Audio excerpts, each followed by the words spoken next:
L-organizzaturi ta' Notte Bianca qalu li se jagħmlu l-edizzjoni ta' din is-sena memorabbli 350 artist lokali u internazzjonali. Id-direttur artistiku ta' Notte Bianca, Antoine Farrugia, spjega li l-attivitajiet ta' Notte Bianca s-sibt jibdew mill-4 ta' wara nofsinhar il qudiem bi proġett ta' tfal fil-barakka ta' fuq. Fil-5 mbagħad għandna l-ewwel show it-teatru, darba għandna kollaborazzjoni sabiħa ħafna ma' kumpanija ta' artisti Spanjoli.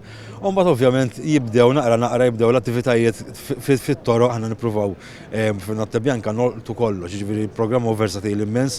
Min-naħa tiegħu is-sindku tal-Belt Valletta, Olaf McKay, qal li dik ta' din is-sena sa tkun edizzjoni akbar u aħjar mis-snin ta' qabel, b'aktar mużika u divertiment. U appella lil pubbliku biex jattendi billi juża mezzi ta' trasport alternattiv. Iċ-ċermen ta' Festivals Malta, Aron Zara, sejjaħ lin-Notte Bianca bħala attività li tiġbed eluf kbar ta' Maltin u Għawċin u turisti. Innota li matula kull triq, berġa, mużew, palazz, pjazza u katedral sa jkunu aċċessibbli għal kulħadd mingħajr ħlas. Ndur lejn il-ġenituri partikolari li jitilgħu mat-tfal żgħar tagħhom biex kemm jista' jkun iħallu mezz ta' komunikazzjoni fuqhom bl-isem u anke wkoll numru fejn wieħed jista' jaqbad il-ġenituri tagħhom sabiex jagħmlu aktar faċli lill-forzi tal-ordni biex tali inċidenti nippruvaw nevitawhom kemm jista' jkun. Il-kap eżekuttiv ta' Festivals Malta, Franza Ġus, qal li Notte Bianca tirrikjedi ħafna xogħol loġistiku. Appella l kooperazzjoni tal-pubbliku mal-awtoritajiet biex l-attività tittella f'ambjent sigur u pjaċevoli.